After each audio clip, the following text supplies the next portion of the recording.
zgjedhjeve. Po ndërkohë, një marrje shumë para një javë, përjashtoi gjithë partinë për të zgjedhur kryetar degë dike me 17 vota, dhe përjashtoi gjithë partinë, atëherë këtu pastaj ka një problem, sepse njerëzit besojnë që po t'i vjedh zgjedhjet Rama, po ndërkohë po në opozitë si mund të ndodhë kjo? Dhe këtu ka një problem tjetër, është problem i madh ky. Jam dakord unë se po vi prapë te kjo te analiza që bëre pak më përpara, që ka disa që thonë që zoti Berisha ka 500.000 vota, apo ja. Po atëherë çfarë shqetësimi ka që do të përjashtojë listën e antarëve? Dal një udhëzim i pangjarë. Në gjithë botën, antarët përcaktojnë kush është kryetari, kush është sekretari, gjithë leadershipin. Partia Demokratike, se dhe këtu jemi ka dalë për përjashtimin e atyre. Ka dalë një udhëzim për të përjashtuar antarët e partisë. Pra, këtu leadershipi përcakton se kush janë antarët. E kuptoni apo jo? Tani, nëse bie baza ekzistenciale e një partie. Jo, që ta bëjmë mirë prapë. Jo, është puna një televizion që thotë do të përjashtojë logjika, bie logjika që Po pra, i përjashtoi gjithë ato du vetëm këta shikuesit. I zgjedhëm shikuesit, po. Një parti politike ka detyrimin që të rrisë numrin e antarëve dhe të përfshijë gjithë antarët që i kanë ikë dhe të fuzë deri. Nuk e do. Atëherë këtu bie ajo analiza që ju thatë që janë 500.000 vota.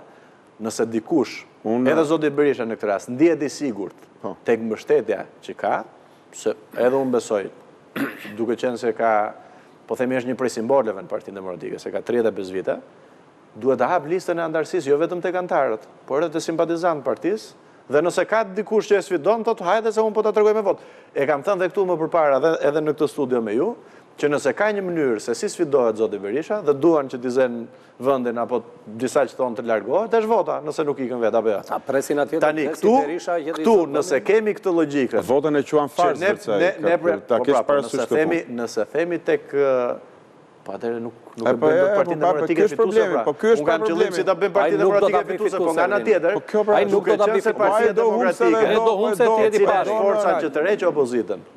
Nuk është në gjendjen e saj që të jetë konkurruese, po themi kështu. Atëherë është dëmtuar në themel dhe demokracia, kemi një aktor. Si të bëjmë kësaj? Se tu duhet për debate. Se po që se është kjo logjika kështu, kam unë topin e mbaj këtu së gjuja penalti fare. Nëse do të kthesh atij sondazh që flet për këtë 20% që nuk voton, po do të votojë. Po duhet të shohim një sondazh që të jetë në këtë rast. Po, jo, ajo që të mundë shumë, nuk jap mend për sondazhe, po nuk duhet bëjmë fatalisht. Duhet të jetë një që të ketë të përfshijë, po themi, të gjithë votuesit, dhe nga ana tjetër tjetër edhe më konkret, se kjo nga ana tjetër nuk tregon që ka ambicie, patjetër. Ky i madhi që tregon, ndoshta regjia në nxjerrë një herë, që tregon që është 20% e votuesve që duan të votojnë, po nuk votojnë sot, sepse nuk kanë të votojnë. Potenciali ekziston. Ekziston që të ketë një parti tjetër e cila ti dominoj edhe ose jo ti sfidoj dy partitë më mëdha. Ndoshta ajo ti mundi, po ti sfidoj.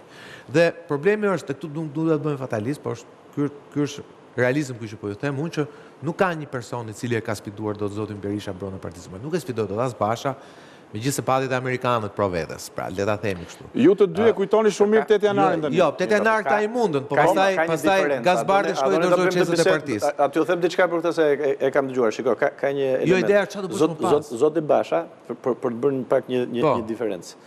Lulzim Basha ka qenë kryetari i partisë, ka qenë njëri që ka pasur pushtet, dhe ndërkohë vinte mbas disa humbjesh, të cilat me të drejtë apo pa të drejtë ju faduruan atij.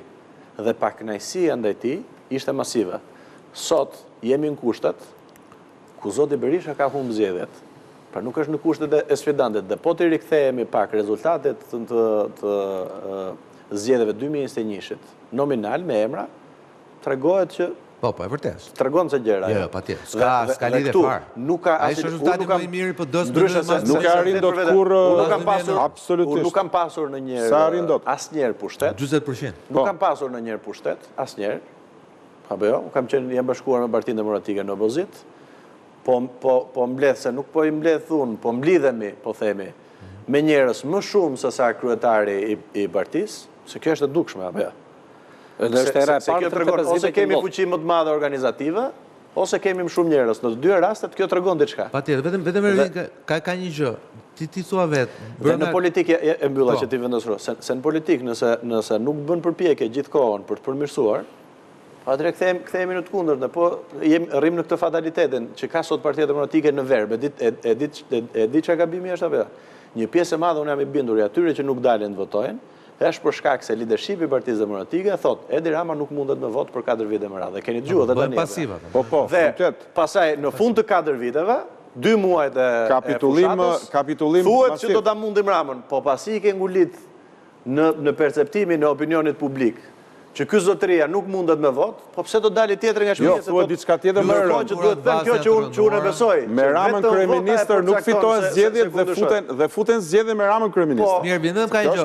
Ky është problemi, se këtu I bie pastaj jemi në fatalitet, nuk ndryshon asnjë gjë dhe rrim të rri Edi Rama. Se Edi Ramës I intereson status quo-ja në PD. Patjetër, sigurisht. Ti them fillim programin që ka kohë, unë nuk jam I person dhe unë jam nga ata që edhe kanë publikisht edhe kam të përgatitur koha është me ty. Qoftë koha biologjike, qoftë koha politike. Ti s'ke bërë akoma 40 apo jo. Kështu që ti ke gjithë kohën përpara. Ndërkohë dikush tjetër jo. Në të gjitha aspektet. Problemi është ç'a ndodh me lëvizjen tënde kur pas 2 muajsh ishte ti në mars apo në prill fillon një reshuffle të gjithë strukturave. Me gjas, zoti Berisha do rizitet prapë në shkelje plot statutit, sepse statuti që e emëratoi në 2021-shin automatikisht ai sot duhet ishte Po them që ju do me shpreh zotit, kuptohet, po do jemi prapë, do vim prapë në mars. Vetëm një ide, sepse mendojnë që mesazhi që ti ke dhënë gjatë këtyre muajve është konsistenca, që ti do jesh aty. Pra ti do jesh aty no matter what, çfarë do llojet ndodhin mbas ndryshimit strukturor ku ti ndoshta mund mos jesh më antar I kryesisë partisë. Ta themi po që ta themi ja, pse ju mendoni që nga që jam antar kryesie, po jo. Kam. Shikoj, t'ju them një element. Por dikush mund thotë do të qëndroj, ka synim të, ka ambicie që. Në çdo moment, unë po them, do ta shohim, prandaj them derisa të vi prilli, unë do të jem në Partinë Demokratike, nuk kam bërë unë për këto janë hap kot, jo për numër 2, jo për s'kam asnjë problem unë asnjë prej këtyre kolegëve, nuk e kam me ta në fund, se nuk jam vendimarrësit kryesor apo ja. Po. Aty një vendimarrës ka, e di gjithë. Unë po them këtë gjë që duhet që t'i themi dhe të bëjmë përpjekje. Deri tani kanë ndryshuar disa gjëra në Partinë Demokratike. Të shohim. Ja këto të lëvizjes, është bërë një përpjekje për analizë, ka dalë një lloj metodologjie radikalizuar, e caktuar. Ka diskutim. Ka dalë më shumë nga vetja, ka dalë më shumë nga vetja. Po them ja thash dije nga që referendum demokratëve, po them prap. Këto sallat e kanë bërë që të ketë protesta para qeverisë. Duhet që të jemi vërtet fare. Diskutoj unë kërkova që nga shtatorë protesta, nuk bëhet. Jo po kemi, jo s'kemi. Pra ja që kur të ndoset, po themi struktura, ai sa kanë mbledh. Kanë dalë njerëzit protest. Tani do të thosh ata njerëzit e protesta fundit nëse ka një lëvizje, po diskutojmë që lëvizje. Për mua kjo është e qartë, sepse nëse kishte një po themi jo arsye, po mbi arsye për të dalë populli në protest, kanë qenë vjedhja zgjedhjeve, se janë vjedh popullit apo jo. A është narrativa e Partisë Demokratike që janë vjedh zgjedhjet? Zgjedhjet nuk janë vjedh vetëm Partisë Demokratike, popullit i është vjedh, po themi dhe është delegitimuar kjo qeveriqesh, është tjetërsu plotësisht. A ka arsye më të madhe për dalë protestuar? Kam kërkuar dalim ditën e parë që u bë konstituimi I parlamentit të ri. Nuk patën protesta apo jo. Pra do të thotë që disa, po themi, kjo lëvizje I ka sjellë disa unë them të mira Partisë Demokratike, po të shohim me kohën, dhe do jemi këtu të diskutojmë në prill. Unë do të jem aty, unë do të jem politik, nuk ka diskutim. S'm ka ndaluar do të duken fut në burg, do ndalojnë këta duke thënë sallat. Me protestën, ja e mbyll. Ai me protestën donte kërkoi që të mbyllte të shuante lëvizjen tënde. Edhe Fieri tregoi që nuk e dëgjuan, sepse ata hapën fjalë që kush del tani dhe bën lëvizje të ndryshme nga agjenda që ka përcaktuar partia, është I shërben Edi Ramës. Se ju keni drejt se keni shumë emisione dhe nuk I ndiqni si unë, po jo vetëm Fieri, u bë protesta e parë, dhe një mik u bë protesta, u bë takimi Korçës, u bë protesta mbas Korçës, që ishte, se në Korçë I përmenda me emër kush organizon takimin, apo ishte gjithë partia, që të gjithë. U bë protesta. Dhe tha, se po e them nuk është përmend emër, po për në Lezhë nuk bën dot takim, se nuk ndot. Ishte takimi më I madh që është bërë, pasi ishte në Lezhë. Ishte mbas protesta. Pra kjo nuk ka lidhje, unë e kam ul, po themi, tempin edhe ritmin gjatë kohës që ka protesta, për të mos vendos dhe për të shmangur këtë elementin propagandistik që do thonë që po shmang vëmendjen. Dakor, kur ka protest, unë po bëj një hapas edhe po let përballemi me Edi Ramën për ta rrëzuar. Se ky është themeli, prandaj nuk e përgjigjem për prillin, se ne jemi në kilometrin e fundit dhe deri në prill mund të rrëzohet Rama. Po rrëzu Rama, unë jam rregull, pastaj triqem, them ja dolëm, ç'a them unë për prill. Po nëse nuk rrëzohet Rama, nëse nuk rrëzohet Rama, do vim do flasim prapë pastaj. Do jem këtu, nuk lëviz, e kupton? Sigurisht është Saliani. Kështu që si ty u jap unë këtë përgjigje që ç'a do bësh në mars apo në prill kur të presim kilometrin e fundit. Mundem një batutë. Unë besoj që Edi Rama do rrëzohet, duhet rrëzohet. Është gabim dhe është kufizuese të kërkosh vetëm rënien e Ramës dhe jo të tjerëve.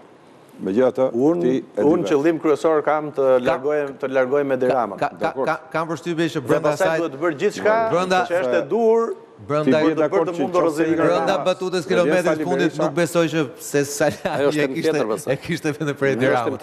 Ervin, faleminderit që interesitu kishte program, shpresoj të kemi sërish. Faleminderit Skënder, faleminderit Beko. Grisori kthehej sërish të hënën ora 8. Deri atëherë, jam Sokol Balla, natë mirë.